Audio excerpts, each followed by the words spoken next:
everybody and welcome back to the Overlap Breakdown channel. Now I'm here today to cover the preview between Manchester City and Arsenal in what is now going to be the biggest game of the Premier League season and one that could definitely decide the title winner come the end of the season. And yeah, we've got a lot to talk about here today, and I'm going to start straight away by saying thank you for everyone who is still subscribing through the little push that we do at the start of the videos. It is whittling down and down and down. Now we're on 70% of people in the last 28 days who aren't subscribed. So most likely, you're not still subscribed to the channel. So it would mean a lot if you could press that button and keep the channel going. We're nearing on 50,000 thanks to you lot. So I appreciate it a lot. But today, we are going to cover what is the biggest game of the season for me, and we've got a lot to talk about. I've spent the last 2 or 3 days researching this game, and we did an Arsenal piece, talk about their negatives, their weaknesses, why they're struggling so much. The Sporting game really didn't teach us much, but I've still got a little bit from that in a 0-0 draw, where again, Arsenal struggled to create chances from open play. But I think more importantly, we are going to just reel off a few stats off the top. So obviously, they have played twice this season. In the Copilot segment, I will talk more about the patterns of them 2 games.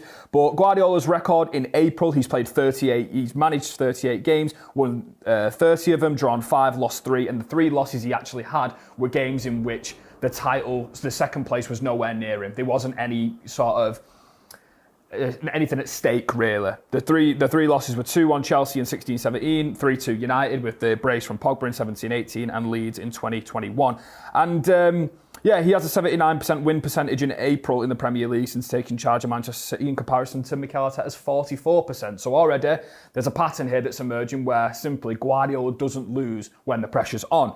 Now, I'm going to go straight in to talking about the games, what to expect, and where I think the tetchiness might come in terms of the tactical battle from Arteta and Pep Guardiola. And I've watched the last 3 meetings between these two teams to get a feel for what's going to happen. So we also did cover this on the channel, but what happened in the Carabao Cup final, I think, is definitely going to be prominent again. And this is the new out of possession shape that Manchester City are using against the Arsenal build-up, which is in the games against Liverpool and Chelsea. We have also seen Manchester City use this shape off the ball. And that was when Arsenal were building up in this 4-2 build-up shape, and they had Havertz and Gyökeres in behind the central defenders.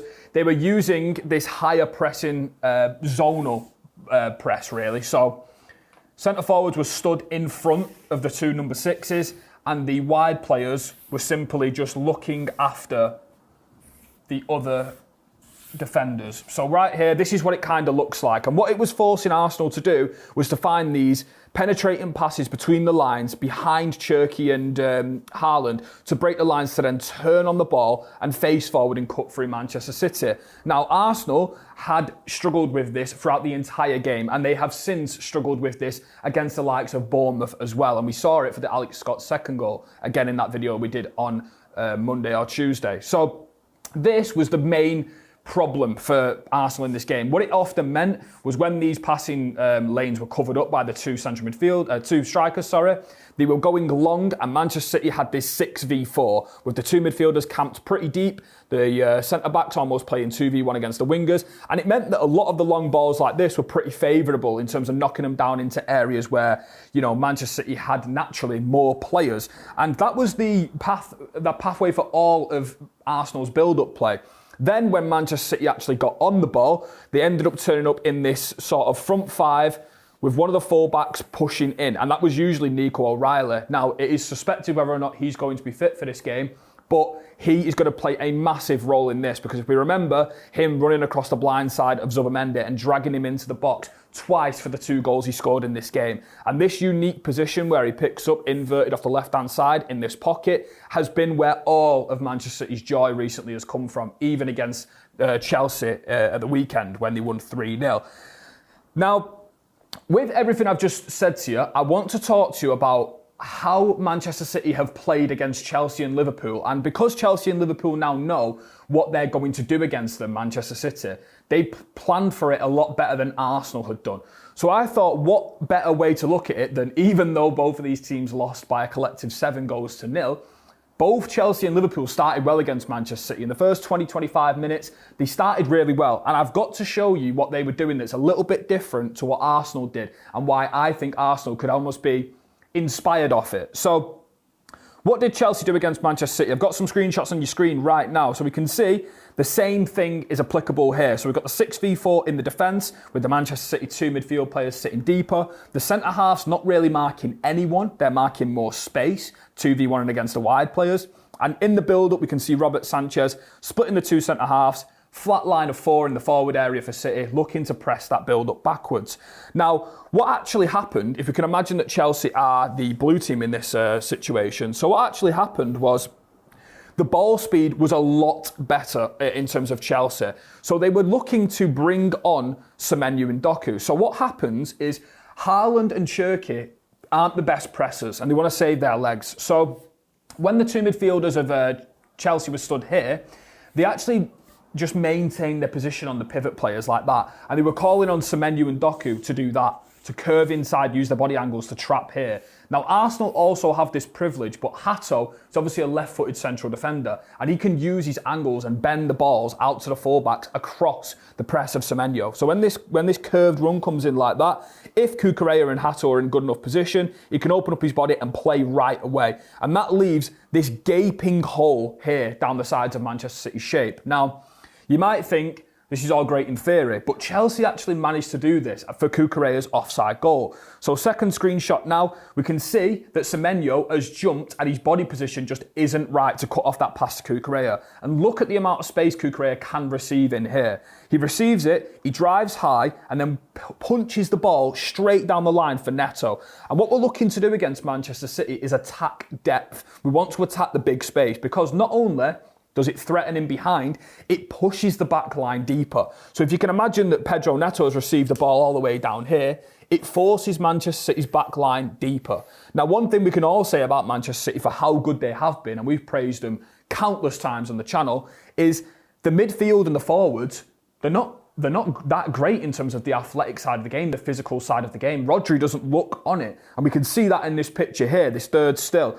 I've casted a bit of a mask around the pitch to show you the disconnect between the forwards and the defensive players for Manchester City when the ball is punched long down the line for Neto. And you might be still thinking, this is all great in theory, but it's not getting us a chance.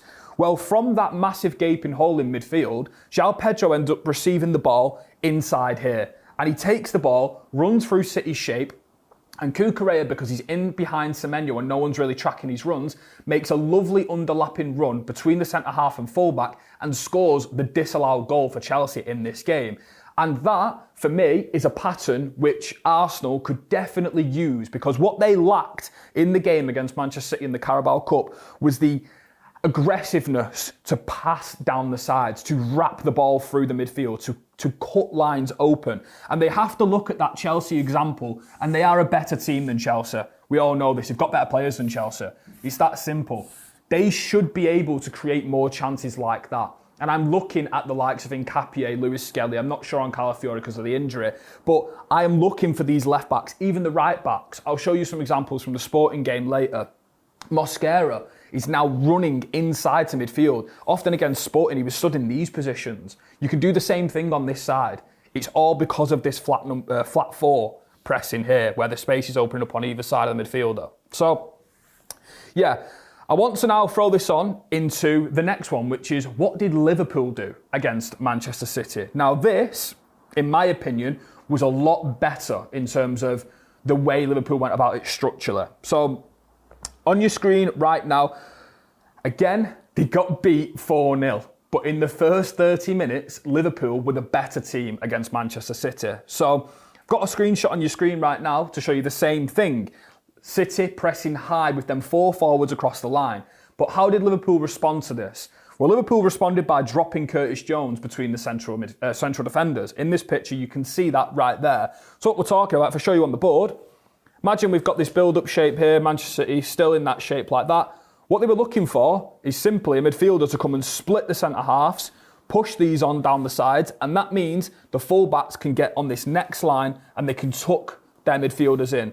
This way, they are overloading this Manchester City midfield and they are taking advantage of the 2 passive forwards and the 2 central midfield players. The space on either side here is huge, all because Curtis Jones has split the centre-halves. This is tactical. So Flow it onto the next screenshot. We can see that round Manchester City's two-man pairing in midfield, there is 4 Liverpool bodies. And Curtis Jones plays a lovely pass right between the lines to snap it into Florian Wirtz. And he gets the ball moving. Nice half turn on the ball, runs up the left-hand side. Liverpool have now got a 3v2 on Manchester City's right-hand side. And it finishes in a decent opportunity for Ekitike outside the box. Now that is the first example of Liverpool taking advantage of Manchester City's shape off the ball. Now, they didn't just do this once, they did it twice, and for an even better chance. So again, right here on your screen, we can see the same thing. Look at Manchester City's defensive out of possession shape. The 4, the 2 in the midfield, and then the 4 again. Look at Semenyo's hand. He's pointing to the runner off his shoulder because they are high. Again, they are building. There's just 2 centre-halves standing narrow. Curtis Jones is a bit more in midfield like that. But what does Curtis Jones do? Comes nearer the ball, goes in front of Haaland, in front of Cherki, offers the ball, and then they can tuck all the central midfielders around this space right here. Wirtz, Szoboszlai, Gravenberch, everyone is stood in this space right here. Curtis Jones comes and gets it, then Konate, because of his wider position, entices again this jump from Doku. This curved run here, like that, to block the pass to the fullback. But this time, Konate is not looking for the fullback. He's looking for the midfielder, and he snaps it right through. And I can play that for you right now. You can see Konate finishes off about 6 players in the possession for Liverpool here. They run up the other side. It's Salah 1v1. Then look at the amount of bodies Liverpool have got in the box from having that central overload in the middle. And Ekitike gets another fine opportunity in this game for Liverpool. And this one, he should have scored. So that is how Liverpool and Chelsea have found solutions tactically to take advantage of that 4-2-4 against Manchester City. Now, this isn't the only thing that happened in the games between Manchester City and Arsenal. This segment is brought to you by Microsoft Copilot as part of a partnership with the Premier League. Okay, welcome to our Premier League companion segment, and to now we're going to look at probably the biggest game of this season as we've come to the last 6 games, and it is Manchester City against Arsenal. And I want to hit home how big of a game this obviously is. And when we ask the Premier League companion powered by Copilot, when was the last time Arsenal won at the Etihad Stadium in the Premier League? We can see that was over a decade ago, on the 18th of January 2015, winning 2-0. And this is a very interesting game because obviously they've already played each other twice this season, and 2 very, very different games. Let's not forget, obviously, the game that Emirates, Manchester City took 1-0 early with Haaland, and then they went actually to a back 5. And this was the first time in a long time, since Bayern Munich actually, we saw Pep Guardiola go to a 5-4-1 and completely shut up shop. Manchester City ended up having 32% of the ball in this game and playing completely unlike a Guardiola team. Haaland was taken off for Jeremy Doku, who was placed up front, and then Martinelli scored a late equaliser. But a very, very different storyline to a different game between Manchester City and Arsenal. We fast forward this now to the Carabao Cup final in which Manchester City won 2-0. Completely different problems occurred for Arsenal. We often seen Arsenal build up deep in this 4-2 system, and then Manchester City, instead of going on the back foot and defending a little bit compact, low and deep in their own half, they actually went and did the other side of the ball, which was standing very high on Arsenal's build-up, having this 4-2 shape, and Arsenal couldn't really find passes between the lines to break through Manchester City's press, and this ended up with most of Arsenal's possession going long and losing it. And to be honest, this is going to be a very, very interesting game because we've seen 2 different storylines from 2 games between the 2 already this season. And when we compare both the teams together, when we ask the Premier League companion, can we compare the data between Manchester City and Arsenal this season? We can see that Manchester City have scored 1 more goal. The expected goals is in favour of Manchester City. Obviously, Arsenal have got more wins, more clean sheets, less goals conceded. But this is going to be one that's very interesting. Arsenal have got a lot of injuries, but it could be one that very much determines the title. And if Manchester City do end up winning this game, it is then completely in Guardiola's men's hands. So probably the biggest game of the season so far, and definitely one that's going to decide the outcome of the title. But for me, I struggle to see how City don't win this. Obviously, as we've said, Arsenal haven't won at the Emirates in a decade. I think it'd be good for Arsenal to get a draw. Don't think they have to go there and win, and I think it would keep them very much in the favourite position to win the title.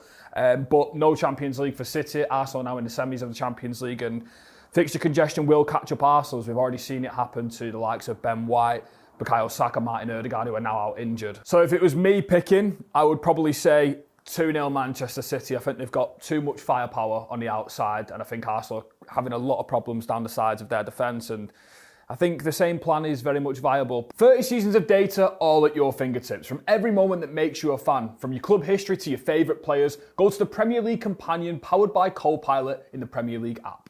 I want to explain to you now the crucial role that Nico Riley plays, and I'm going to guess that he's going to start. I've seen it like a leaked picture of him in training, so I'm going to guess. And he seemed in happy spirits when he was on the bench after Chelsea injury. So on your screen right now, we can see that Doku has got the ball 2v1 against Chelsea's wide midfielder and fullback. So I've got it set on the board exactly how you're seeing it right now. So Chelsea use this 5-2-3, and they often use Andre Santos as the spare man to come and sit between the centre-half and the fullback. And this was to completely take note of Nico Riley's role in between, because if he pushes out here, and let's say Andre Santos in his normal position up there, leaves a massive gaping hole here for Nico Riley to run into. So he said to Andre Santos to stand in this more reserved role between to manage him. Now, it didn't end up going too well, because obviously for Nico Riley's goal, Andre Santos is man marking him and he completely loses the header because of how big, strong and aerially potent Nico Riley is.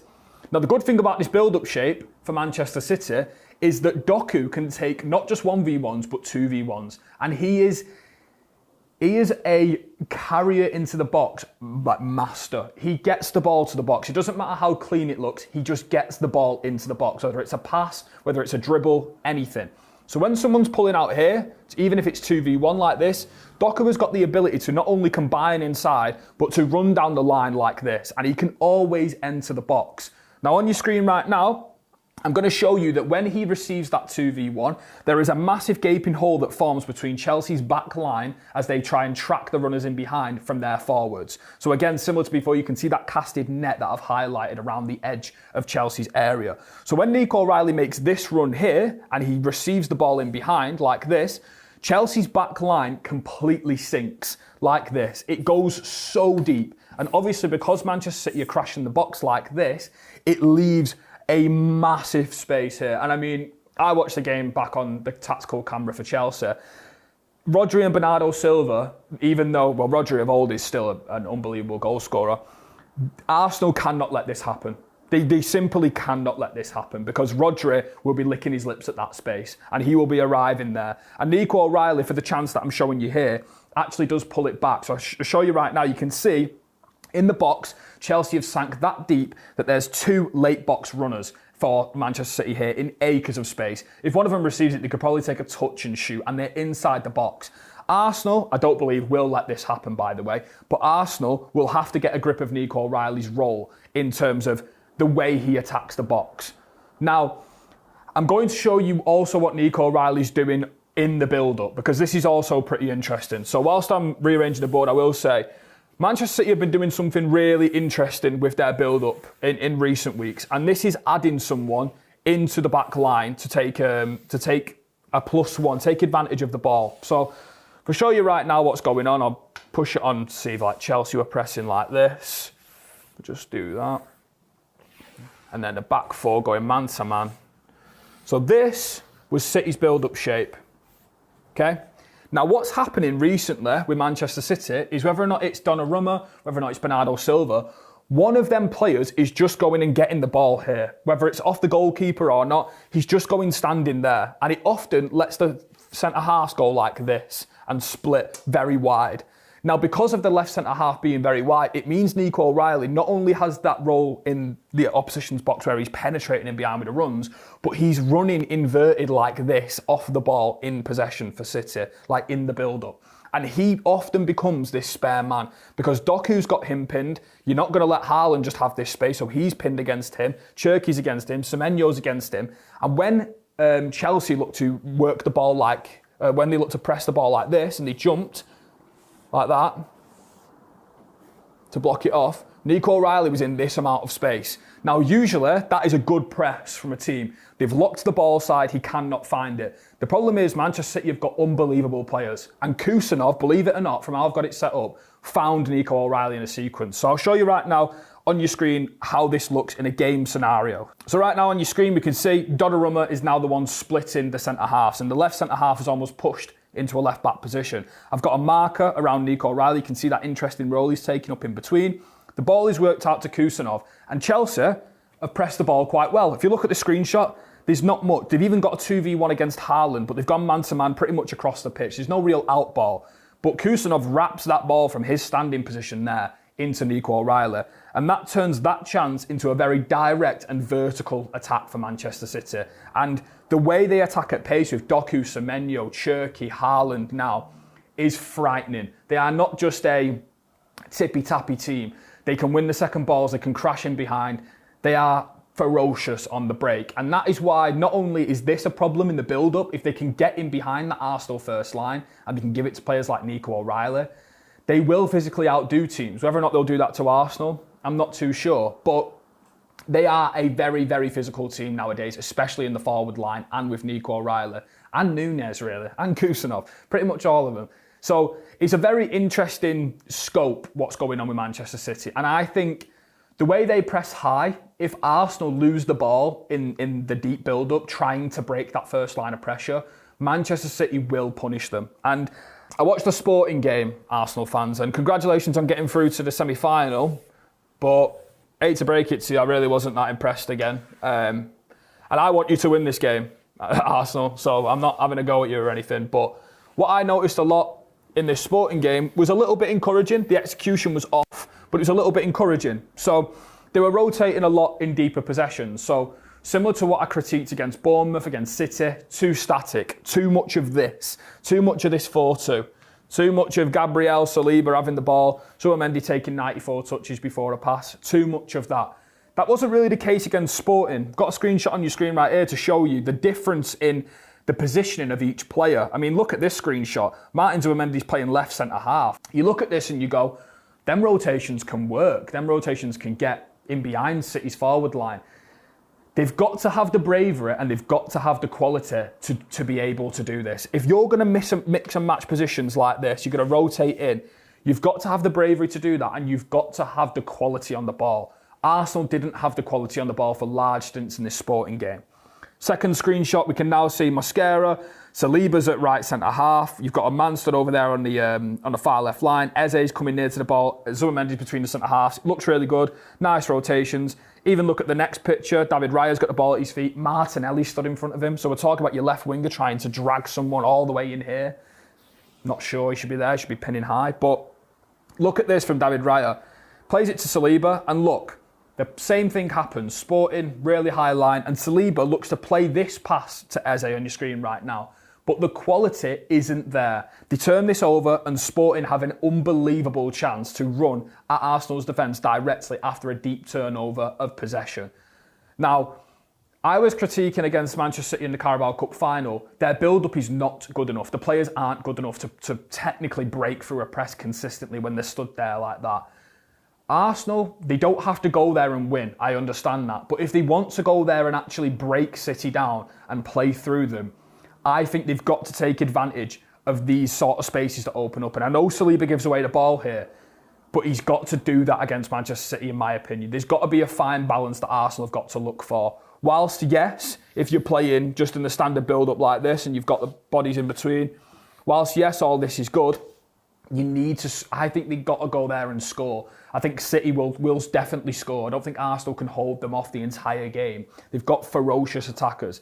They've got to find a way to get in behind Manchester City's back line. And I think passes like this, even though it almost results in a goal for the opposition, should be somewhat encouraged because they cannot go to City and get the crowd who are pressing. Imagine City are pressing high against that build-up and Arsenal are being a bit nervous on the ball. They're shaky, they're passing it out. Gabriel lets one go out for a throw-in for City in the final third.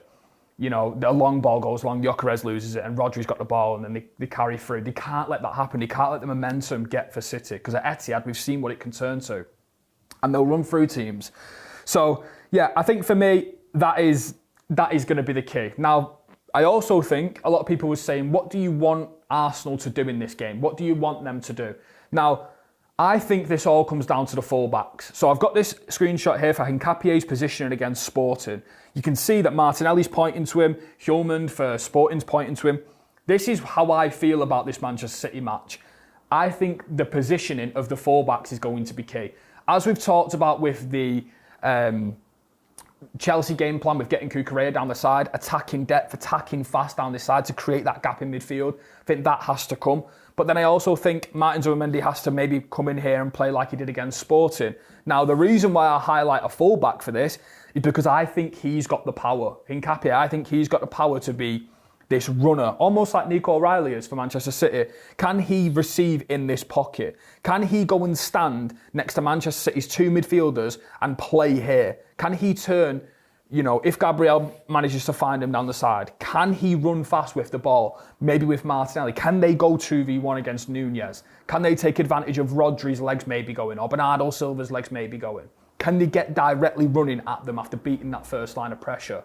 That's what I didn't see enough from Arsenal in the Carabao Cup final. And what I saw a lot against Bournemouth and City in them two games was a lot of useless long balls, a lot of low efficiency long balls. And so for me, I think that's key. I think Arsenal have got to go with Hincapié. I think they've got to go with a Martinelli. I think they've got to go with someone who's going to attack depth. I think they've got to go with an Eze. I also think Havertz is a better pick in this game than Gyökeres. If the solutions are few and the ball's getting launched into the number 9, I think Havertz is better at winning the knockdowns. There was a chance against Sporting where he stood on the centre-half like this. He receives a ball, chests it down, Eze's in this space. Maybe that can work against Manchester City. Can you pin up against Guehi? Can you rough him up? Can you knock it down for Eze on the edge of the box? Can he find the balls? I think that's going to be key. I think Arsenal have to attack fast in this game. And I think that's what they have been doing of late. But as I've said in the pieces about Arsenal, Manchester City are in rhythm. They are in their stride. And I think psychologically they are going about business as usual. I think he's very arrogant and I kind of like it and don't like it at the same time. But I think Cherki has been incredible in these last few games. And one thing I will say is they've got to somehow stop him getting touches as well. He's averaging about 89 touches per game in the last 6 games for City per 90. That's ridiculous for a player like that. And if he's going to play this roaming role where he can just go and play like this in front of the forwards like that and get the ball off and swing balls into Haaland, it's going to be a long day. They have to somehow get a grip of him, whether it's being man-marked by Rice, whether or not it's jumping out from a centre-half and going rough against him. They've got to stop the touches going through him, and they've got to stop it like early on in the game, because if he gets a little bit of joy, 10-15 minutes, if he has a good 10-15 minutes, he will start playing, and he will start getting a bit flary. The crowd will be up for it, and he knows. He's got that sort of, that Neymar street smart attitude where he'll wind someone up, he'll get fouled, they'll get a booking, City's crowd will be all up for it and he'll be laughing about it and he'll know that he's got them. And they have to stop him from doing that because he's got that type of attitude about him where you can lose the game mentally to a player like that who's just running around you, passing around you, dribbling around you. So for me, he's going to be one to highlight as well because the way he floats in between the lines is masterful and some of the balls he delivers is incredible. But as I said in this Arsenal piece on Monday, got a graphic on your screen right now to show you the difference between Arsenal in August to December from January to present. And this is both Arsenal and Manchester City. And we can see how the first half of the season, Arsenal more possession,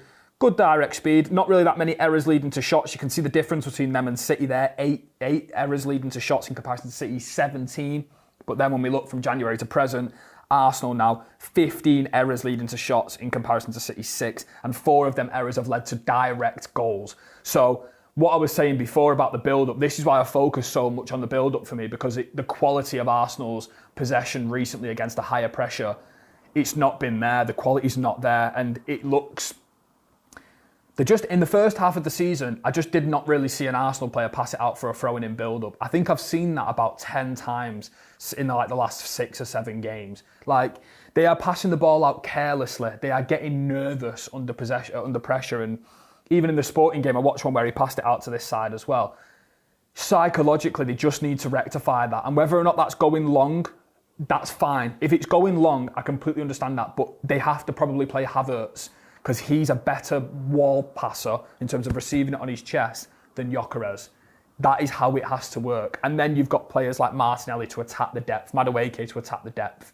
They've got to understand really quickly how this game's going to pan out. So, yeah, again, I'll show you on your screen that graphic that I've just shown you. You can see the difference in passing accuracy from Arsenal going down from 85 to 82 and City's getting even higher. And the direct speed is what I've focused on for the vast majority of these Arsenal pieces. Is their direct speed is almost at 2 metres per second, which is just so fast. I can't explain to you how fast. That's one of the most direct in the league. I've not got it from January onwards. That will be one of the most direct in the league since the turn of the year. It easily like top 5, top 4 in terms of the direct speed. They are playing so fast. And I think that's completely fine. Arsenal can play fast. They've got to fit the profiles in this game if they are going to play fast early. Hincapié, Martinelli, Madueke, Eze, Havertz, Rice, Zubimendi. Fast, physical players if you're going to play that way. But it's going to be interesting, this game. I mean, the dynamic's going to be incredible because in the first game against Arsenal and Manchester City, we've seen a completely different dynamic, which was City defending off with 32% of the ball, shielding a lead, going to a 5 at the back, taking Haaland off for Doku. It was quite incredible what we saw there, but I think at the Etihad, City are a different beast. There's a reason why they've gone over a decade without losing to Arsenal at home. There's a reason for that. And I think for me personally, this is going to be a massive game that I don't believe in all that Arsenal have to win stuff. Arsenal can draw this game and win the league, so it's not a problem. They could lose the game and win the league, don't get me wrong. But I think as long as Arsenal go there and get a positive result, I don't think they have to go there and win. I think they can just go there and get a point, and they've got an easier run in towards the end of the season than City, and they can bank on themselves winning them games over going to the Etihad and trying to win and then losing 3-0 and the ship's rocked. So definitely one to take advantage of there. And just to wrap up, points per game in the run-ins, in the last 4 run-ins, Manchester City have averaged 2.7 points per game to Arsenal's 1.9 points per game in the last 4 run-ins in the Premier League. So, sounds really crazy, but obviously the momentum's with Manchester City. They are playing the better football. They are being more convincing in their wins. If Arsenal win, feels a little bit like it's tight in there. It doesn't really feel like they're blowing teams away. City, going Stamford Bridge, winning 3-0. Feels different. The way they're winning feels different. And I think the momentum they've got with the forward players. I said this about Arsenal's forward players in the last few pieces on them. You cannot compare Martinelli, Madueke, Trossard, Gyökeres to Haaland, Cherki, Semenyo, Doku. Like that's just is incomparable, and that's what's winning City a lot of games. They are just firing teams out, and they're just being incredible. You can add Nico O'Reilly in there as an attacker. He's probably better than all of Arsenal's attackers, and he's a defender. So it's just really crazy to me how this tide has turned and what City might have to do. And I think in general, Manchester City will go there and take the sting out of the game and try and box them in very early. I think you'll see a lot of Bernardo Silva going to get the ball off the keeper and just completely eliminating that pressure that Arsenal have. He'll just go and stand there, get it off Donnarumma. So when the Arsenal are in this 4-4-2, they're completely outnumbered when they're like this. They'll just go and get the ball off Bernardo Silva, and that's like a 6v4 against Arsenal's press. That will completely stifle Arsenal's press, I feel like. But then it's the mid-block and how you defend resiliently. Yeah, and what we said about Arsenal in that previous piece was that defensive transitions are becoming a little bit leggy, a little bit more psychological, a little bit more they're letting runners go off them. And I don't know. If I had to predict the game, I'd say 2-0 Manchester City is what I said before. I think 2-0 Manchester City is a reasonable result. I think you could see a situation where Arsenal struggle to get the ball out of the box and struggle to get the ball out the first third, and they turn it over low and they just convert a chance from a turnover in their own half. I think Manchester City, with the firepower they've got in behind, I think I could see a world in which a fullback lets the ball slip and Semenyo or Doku just runs in behind and just cuts it back or something like that. I think just the way Manchester City are pressing and the worries I have about Arsenal right now that I've seen in the last couple of games, I think you'll just go more reserved. I don't think you'll see the rotations that you saw against Sporting. Like, I don't think you'll see all of these moving about. I think you will see pretty rigid 4-2 build-up like you did in the Carabao Cup.